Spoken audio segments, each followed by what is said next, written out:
podcast, where we bring you the freshest slice of our bite-sized movie reviews. Trying out something new, guys. What do you think? So many puns. Take it or leave it. Take it or leave it. You fit more in there? Yeah, I'm gonna fit as many puns as possible in there.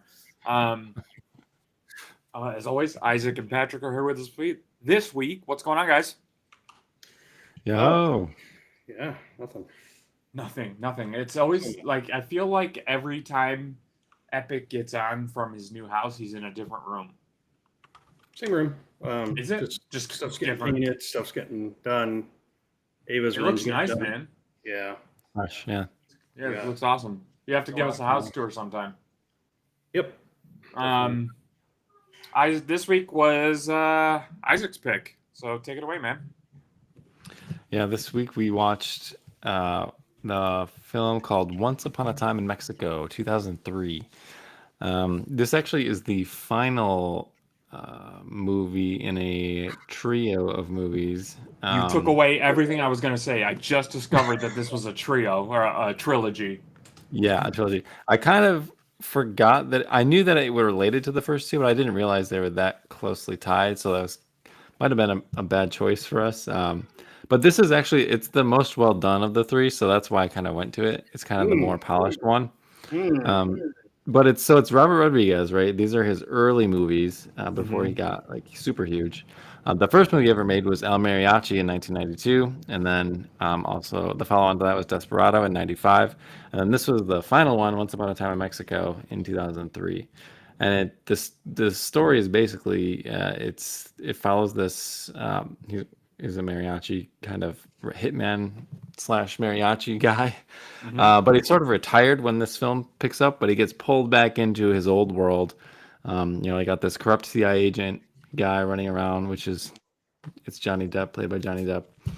And they're trying to, they're trying to overthrow the Mexican government. There's all these other characters that come into play. So it's basically a hitman and gets pulled into his old life, and also on a mission to avenge his family, who were killed in previous films. Spoiler alert. Okay, fair enough.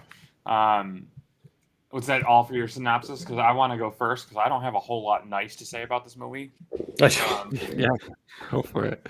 No, it was entertaining. I thought it was very hard to follow for me. Maybe it was because I was doing like the eBay stuff on the side and I should have just paid attention to the movie.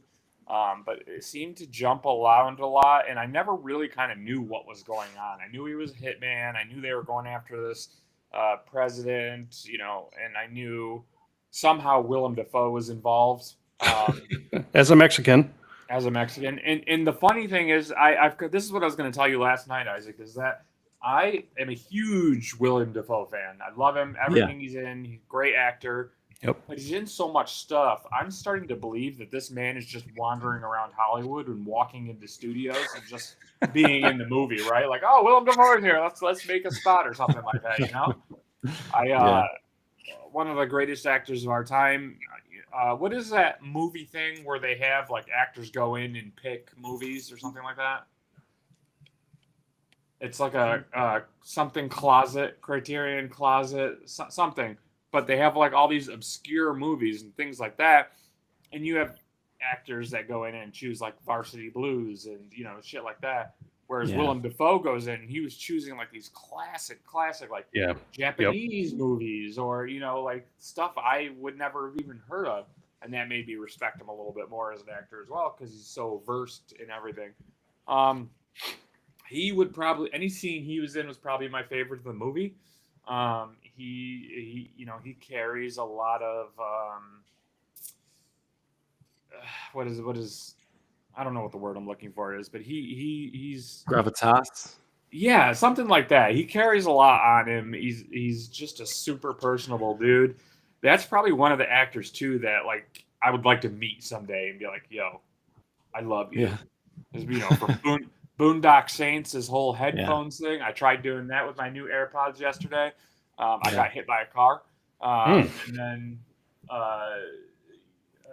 everything. He was amazing. Any scene he was in, I didn't dislike the movie, but I also didn't like the movie. I would not. I might watch it again just to pay more attention to it.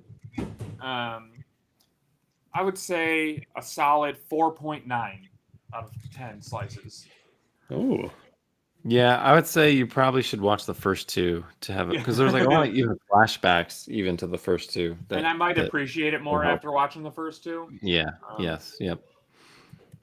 Anyway, sorry about that. yeah. Patrick, what do you got? Oh my God. Okay, so this movie was like a hot mess, right? So I'm sorry. I tried to follow it, and I love the 2000s action gun movies. You know, it's the cheesy whatever craziness. Johnny Depp with both his eyes shot out at the. You know, it's all right. Yeah. Spoiler.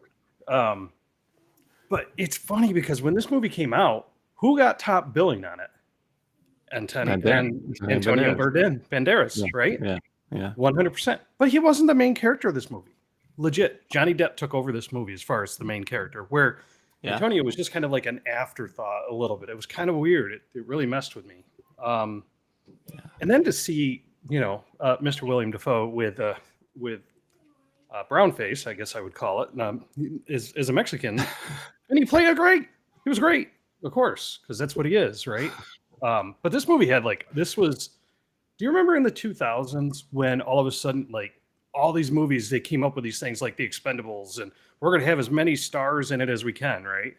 Yeah. So I kind of feel like this was it. You had Antonio Banderas, you had Selma Hayek, Johnny Depp, William Dafoe, Danny Trejo, who's awesome in every movie he does. Yeah. Mickey Rourke again. We talked about him being in every movie. Eva Mendes. Yep. Enrique Iglesias, which is crazy. Yeah. Cheech was in it. Who was Enrique Iglesias? The singer. Okay. Yeah, And, you did. I'm going to actually change my review real quick. I'm going to move it up to a 5.1 just because of Eva Mendes. Absolutely. That's a good call. But no, this movie is like, I hate to say it, but it wants to be very much like Sin City. Like we watched Sin City, right? How there's episodic things. This movie's trying to follow multiple characters, but they're trying to make them all the main plot on top of not really doing well at the believable action scenes, aka the church fight, right? Yeah. So I don't know. I love the film. I love the setting. I love setting when they have movies set in Mexico at like that time, and it's kind of like in the past, but with a little bit of new stuff. But dude, it's almost impossible to follow, right? Everybody's dying like randomly. They're getting tortured. The dialogue getting their head cut off with just like the one line of spurt of blood shooting out, that type of thing. Yeah. Like, again, I don't know. As far as a rating goes, it was fun. It was action packed, and I love seeing Johnny Depp as a blind guy trying to kill people, which he did great. And he had that kind of, it looked like The Crow. Remember The Crow when he had the black eye stuff? Yeah. Why? Yeah. Yeah. But just because Selma Hayek's in it and Eva Mendes, I'm going to give this a 5 out of 10. Good taste, Epic. Good taste. Yeah. Yeah, I think it helps to understand where you kind of are in Robert Rodriguez's like filmmaking career. And this is very much still on the up of like crafting a story and putting a movie together. By the time you get to like Sin City and like he did like all the Spy Kids films, like he's done big movies. He did Spy Kids? Yeah, those are all his movies. My kids love Spy Kids. They're like obsessed with it. What they used to be, but that's crazy. Yeah, so he obviously he develops a lot more from here, and I just like to appreciate it because of like the violence is so over the top funny, sort of like the Tarantino kind of does in some of his stuff. When they're like climbing the walls and like when you get shot, you fly through the air. It's so funny. Okay. And that's like done for like comedic effect. It's a stylized thing. It's not. It's not serious. It's not meant to be taken seriously. Did you watch the backs of them when they get fly through the air? How you can see their jacket go like this. See that? Yeah. They tried to hide it, but yeah. And the other funny thing was all of Johnny Depp's like disguises. Every time you saw him in a different scene, he was like different. And I love the one he was wearing that giant CIA shirt. It was supposed to be undercover. Oh my God! And nobody said crap. That was funny as hell. I feel like I feel like if I went into it like expecting more of like a slapstick movie than like an action movie, I would have probably appreciated it more. Yeah. Yeah. Yeah, but no, it is kind of hard to follow the story just because there's like so many double crosses and triple crosses, and you're like, Right. wait, who's on whose side? That was the confusing part for me. And then also probably do need to watch the first two movies again just to get a refresh on what is actually going on with the story. So, I haven't watched. Oh, go ahead. I'm not going to say. I will say this movie inspired one of my picks down the line, just with like all the double crosses and action and stuff like that. So stay tuned for that.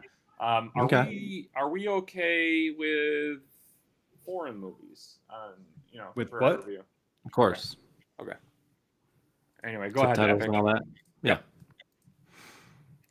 No, I was just going to say, it was really, really odd with his fake arm, and when the waitress spilled the stuff and was cleaning up, Yeah. she's like, "She just got you killed," and then he Yeah. killed her too. I'm like, "God, she's trying to help."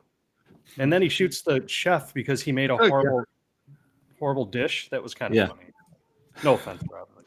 You don't shoot chefs. He wanted that arm gimmick to work so bad, and he finally got it at the end.